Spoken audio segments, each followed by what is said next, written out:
No início foi dito que todos nós que estamos aqui reunidos é porque partilhamos de uma comum esperança, né? E se a esperança do cristão divergir da promessa que Cristo fez após a sua morte, algo de errado tem com a sua fé. Porque Jesus, antes de voltar ao céu, lá em João 14, né? Lá em João 14, ele disse assim, né? Não se turbe o vosso coração. Credes em Deus, credes também em mim. Na casa do meu pai há muitas moradas. Se assim não fosse, eu vos teria dito. Eu irei preparar lugar, e quando estes estiverem prontos, voltarei para vos buscar. O apóstolo Paulo, no livro de Timóteo, ele diz assim, né? Ele indo receber a sua sentença de morte. Paulo, ele foi decapitado, né? E indo para a sua morte, né, ele escreve lá a Timóteo e diz assim, né? Combati o bom combate, completei a carreira, guardei a fé. Aí ele diz assim: desde agora a coroa da justiça a mim está reservada, pelo Senhor, o reto juiz, não somente a mim, mas a todos que amam a sua vinda. Eu creio que todos aqui vivemos na expectativa da vinda de Jesus. Essa deve ser a nossa comum esperança hoje, né? Se a nossa esperança consiste nos bens da terra, vamos investigar a fé que professamos ter. E para nós que temos esta esperança em comum, o apóstolo Pedro, em sua segunda carta, capítulo 3, ele nos faz uma recomendação. Aqui em Pedro, capítulo 3, do versículo 1 até o 9, o apóstolo Pedro vem advertindo aqui sobre muitos escarnecedores que surgiriam nos últimos dias. E aqui no versículo 1 em diante, né, eu vou ler aqui rapidamente, o apóstolo fala assim: Amados, escrevo-vos agora esta segunda carta, em ambas das quais desperto com a exortação o vosso ânimo sincero, para que vos lembreis das palavras que primeiramente foram ditas pelos santos profetas, e do mandamento do Senhor e Salvador, mediante os vossos apóstolos. Sabendo primeiro isto, que nos últimos dias virão escarnecedores, andando segundo as suas próprias concupiscências, e dizendo: onde está a promessa da sua vinda?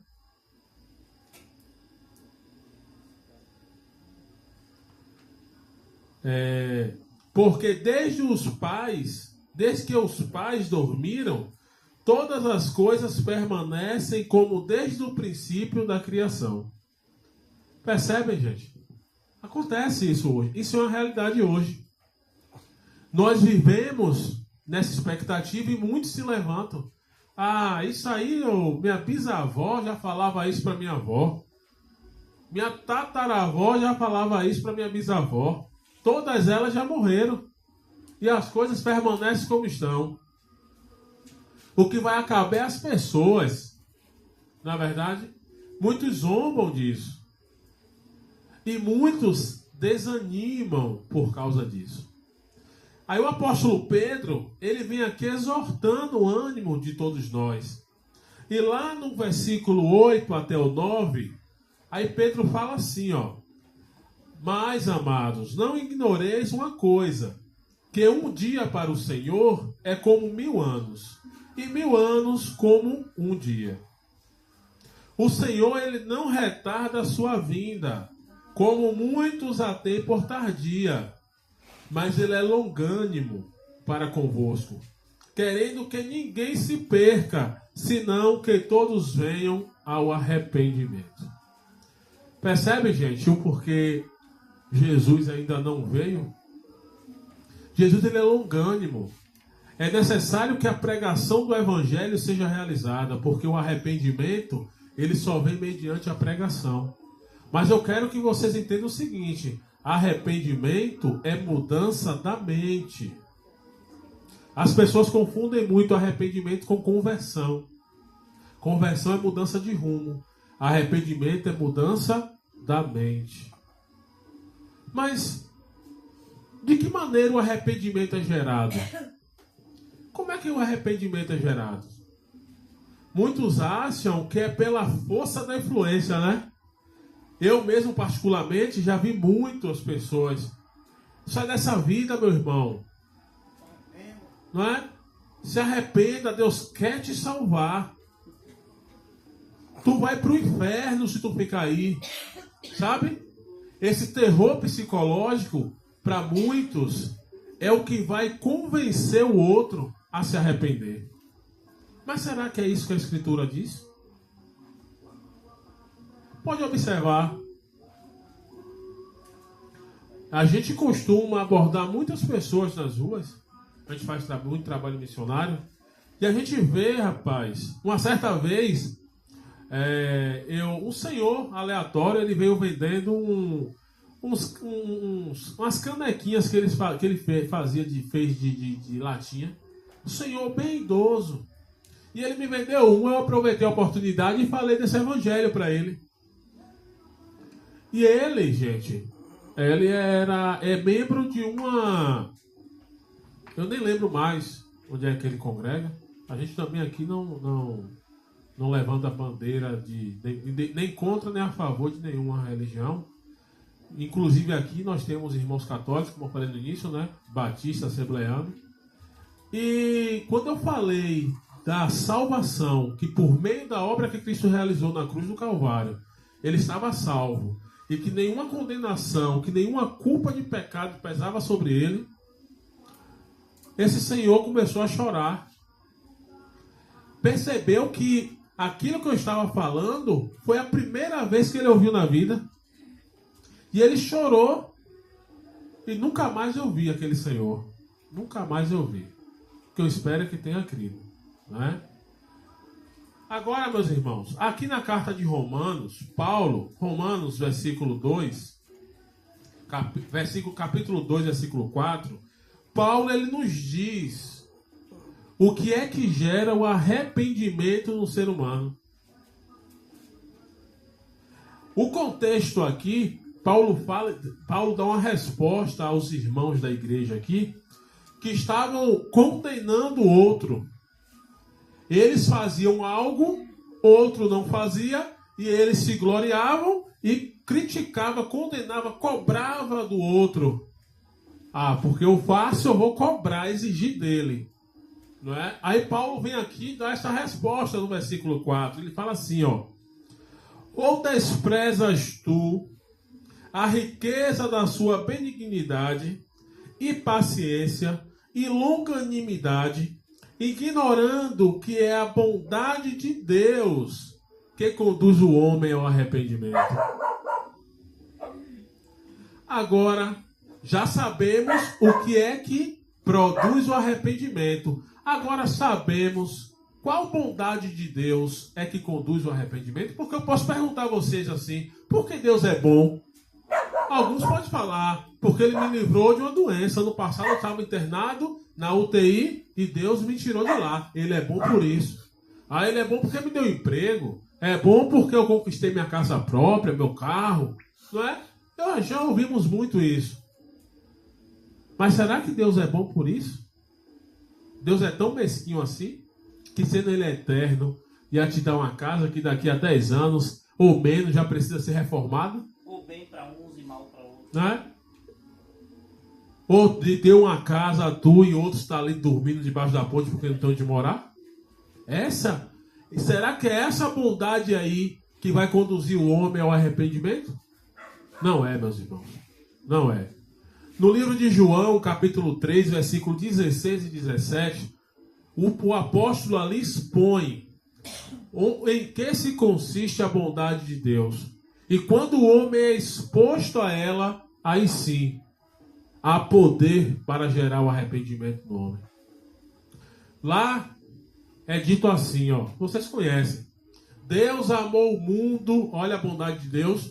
Deus amou o mundo de tal maneira que deu seu Filho unigênito, para que todo aquele que nele crê não pereça, mas tenha a vida eterna.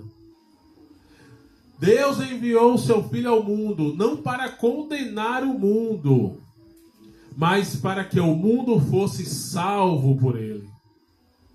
Se existe alguém com autoridade suficiente para condenar o mundo, esse alguém era Deus.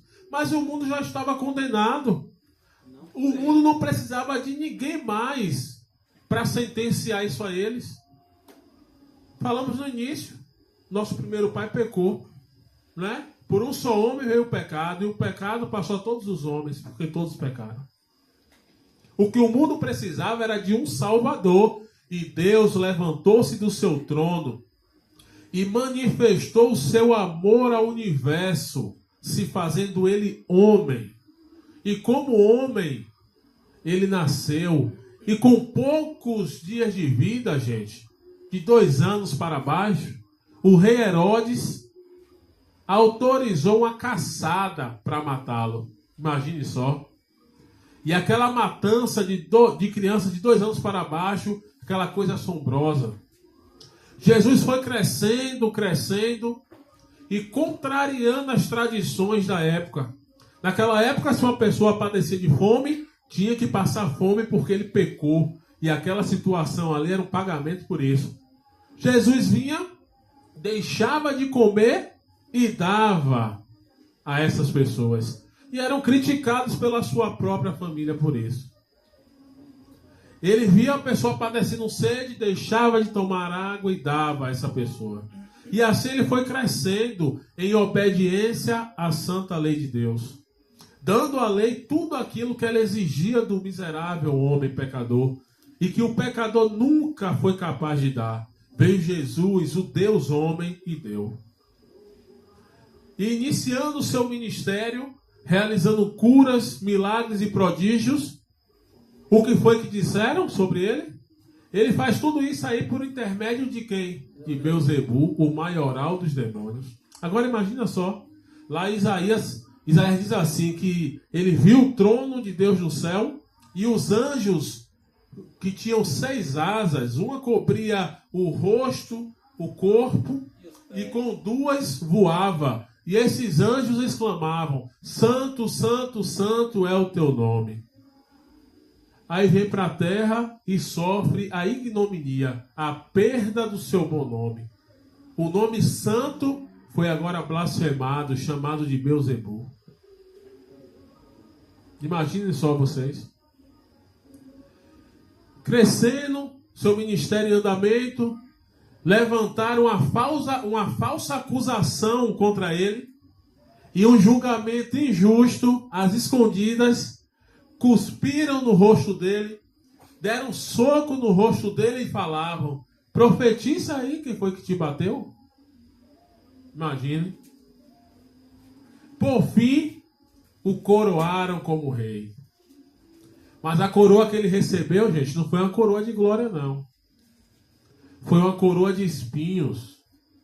Aqueles espinhos, gente, entraram na sua carne, gente, e travaram na sua carne. Foi pendurado no madeiro como um dos piores malfeitores. E quando teve sede, lhe deram vinagre. Lhe deram vinagre. Eu já falei isso aqui, eu acho que a maioria já conhece. Aquele vinagre ali não é o mero vinagre que hoje conhecemos, não. É dito que naquela época existia banheiros coletivos para os romanos. E ali, aquele banheiro era um quadrado, tinha uma valeta, né? Onde a pessoa ali evacuava, e a maneira que eles tinham de se higienizar era uma esponja coletiva, que eles se higienizavam, depois eles esterilizavam de um vinagre e penduravam de uma vara de isopo, e aquele próximo que vinha usava a mesma esponja, e esse ciclo se repetia. Alguns arqueólogos afirmam que naquele momento ali, algum soldado romano estava vindo da limpeza, não é? Retirando esse vinagre de lá. Imagine só, gente. A gente está falando de água de cocô. A água está privada. E afirmado por alguns arqueólogos, que o vinagre que deram a Jesus foi esse vinagre aí. Agora imagina, agora se perguntem aí, por que ele se sujeitou a tamanha humilhação, sendo ele Deus? E ele sabia que ia passar por tudo isso. Sabia. Surpresa nenhuma para ele. Sabia. Quando ele veio sabendo disso tudo. Não foi pego de surpresa. Ele não foi pego de surpresa, ele sabia que ia passar. Inclusive na sua oração no Getsemane, né? Ele tanto sabia que ele disse assim: Pai, se possível for passar esse cálice de mim sem que eu beba, todavia não seja feita a minha vontade, mas sim a tua. E foi vontade do Pai que ele passasse por aquilo ali. Que ele se fizesse pecado em nosso lugar. E imaginem só, eu estava na minha casa essa semana e tinha uma ovelha que o cachorro mordeu e na mordida estava cheio de bicho, sabe? Aí uma vizinha pegou um pedaço de pau, a bichinha deitou e com um pedaço de pau arrancou e começou a sangrar. E a ovelha, eu percebia que ela tremia a carne, mas ela não abria a boca. Ela não abriu a boca em momento nenhum. Aí Isaías diz, né? Como ovelha muda levada ao matadouro. Assim foi Jesus. Ele ficou calado em face ao peso de todos os nossos pecados que estavam sobre ele. Aí está, meus irmãos, a exposição da bondade de Deus. E essa bondade de Deus não beneficiou uma classe de pessoa, não. Foi a toda a humanidade. Toda a humanidade foi salva por essa ação divina na pessoa de Jesus Cristo. E é essa mensagem que devemos levar, as boas novas de salvação. Quando o homem, ele ouve essa mensagem e crê, o Espírito Santo passa a habitar nesse homem e passa a realizar uma obra na vida desse homem. E a primeira é o arrependimento, porque ele muda a mente. Antes ele vivia como se não fosse filho de Deus, fosse filho do maligno, se comportava como perdido, falava como perdido. E quando ele agora ouve que ele é filho de Deus, está salvo e perdoado, e crê, o Espírito Santo o move a pensar como salvo, falar como salvo, se comportar como salvo. Não é a nossa pressão que faz com que o homem se converta, mas a mudança na sua mente. Por que, irmãos, falamos tanto nisso? Por que repetimos essa noite tanto essas palavras aqui de salvação, afirmando para vocês, à luz da Bíblia, que vocês estão salvos e perdoados?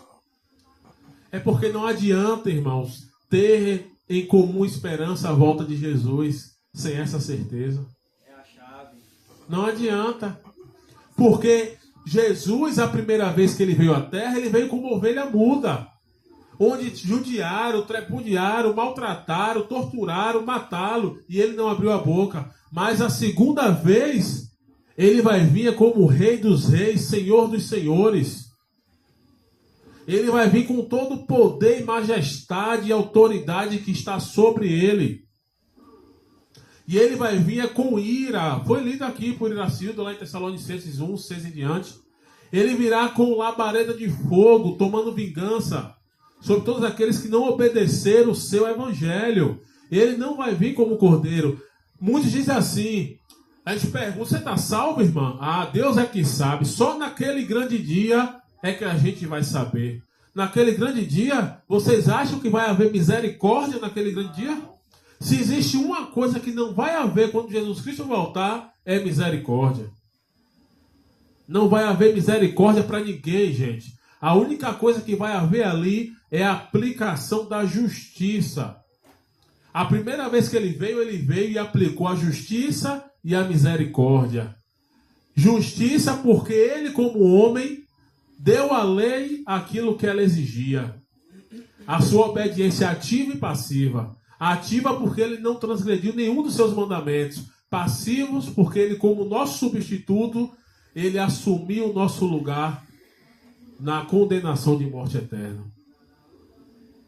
E a misericórdia consiste na lei ter aceitado um substituto.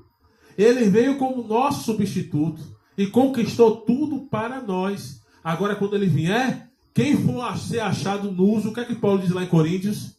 Nós vivemos agora, irmãos, no aguardo do nosso novo tabernáculo. se todavia não formos achados nus. Adão foi achado nu, mas lá ele recebeu a boa nova de que Jesus Cristo um dia viria para revesti-lo com as vestes de justiça. Porém agora, aquele que for achado nu vai estar no grupo daqueles que desesperadamente falará assim: montes, montanhas, caiam sobre nós e nos escondam da face do Altíssimo. Porque quando ele vier, os astros serão abalados, as montanhas se converterão em lavas, se derreterão como se fossem ceras. O mar, as águas do mar ferverão em face à presença do glorioso e majestoso Criador do universo e Redentor de nós seres humanos. Então, meus irmãos, hoje, o tempo oportuno que se chama hoje é o dia de termos conhecimentos dessa verdade e tomar posse destes benefícios. Porque Cristo veio ao mundo não foi à toa. Ele não veio te dar exemplo de como conquistar a salvação. Ele veio conquistar ela por você. A Bíblia diz isso, meus irmãos. A Bíblia diz isso. Caso contrário, bastava o Espírito Santo para nos convencer do pecado, da justiça e do juízo. Mas não era isso exigido. Meus irmãos, vamos nos alegrar porque Jesus está voltando. Amém. E que possamos estar com a preparação do Evangelho. O apóstolo Paulo aqui em Romanos capítulo 1, versículo 5, ele diz qual é a obediência do Evangelho. Ele diz assim, pelo qual recebemos a graça e o apostolado para a obediência da fé. A fé, ela não vai nos capacitar a alcançar a salvação. A fé não vai nos capacitar para alcançar o perdão. A fé não vai nos capacitar a alcançar a justiça. Ela não faz, essa não é a função da fé. Fé é certeza e convicção daquilo que não se vê e das coisas que se espera. Fé é certeza e convicção de algo que já existe. A obediência da fé, meus irmãos, a fé é o recurso que Deus dá ao crente para tomar posse daquilo que Jesus Cristo conquistou. A fé é eu confessar que sou um miserável pecador, mas um pecador remido pelo sangue de Jesus Cristo. Um pecador salvo, perdoado, justo, santo, perfeito.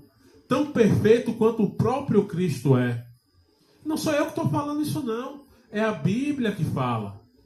Para finalizar aqui, só para confirmar, Efésios, eu cito muito esse versículo aqui. Capítulo 5. Efésios capítulo 5, verso 25 ao 27. Uma recomendação. Paulo usa aqui um exemplo do marido, mas a atenção que ele está chamando aqui é para Cristo. Ele fala aqui no decorrer do versículo. Vós maridos, amai a vossa esposa, como também Cristo amou a sua igreja. E se sacrificou por ela. Cristo amou tanto a sua igreja que se sacrificou por ela. Aí no 26 ele vai explicar o porquê, a razão desse sacrifício. Ele diz assim: para a santificar e a purificar pela lavagem da água por meio da palavra, para apresentar a si mesmo igreja gloriosa, sem mácula, nem ruga, nem coisa semelhante, porém santa e irrepreensível. Olha aí. Olha o propósito da morte de Jesus Cristo. Nos santificar. Quer você dizer o contrário? Quer você contrariar o propósito do sacrifício de Cristo?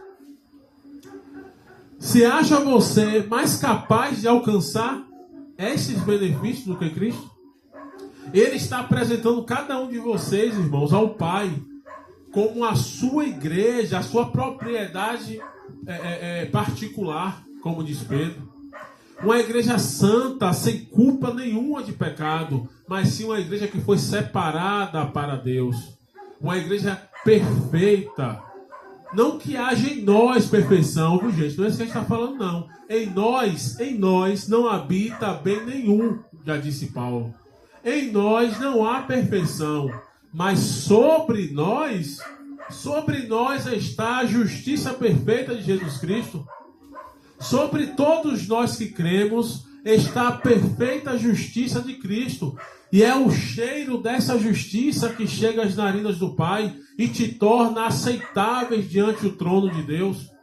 E sem essa justiça, ninguém irá para o céu quando Jesus Cristo voltar, mas receberá sim a ira de Deus que será derramada contra todos aqueles que não obedeceram o seu Evangelho. E a obediência do Evangelho é a obediência da fé. Então, meu irmão, para finalizar, o meu desejo é que vocês exerçam essa genuína fé. Olhem para o Calvário e tomem posse desses benefícios conquistados por Cristo às duras penas. Então esse é o meu desejo a todos vocês. Vamos.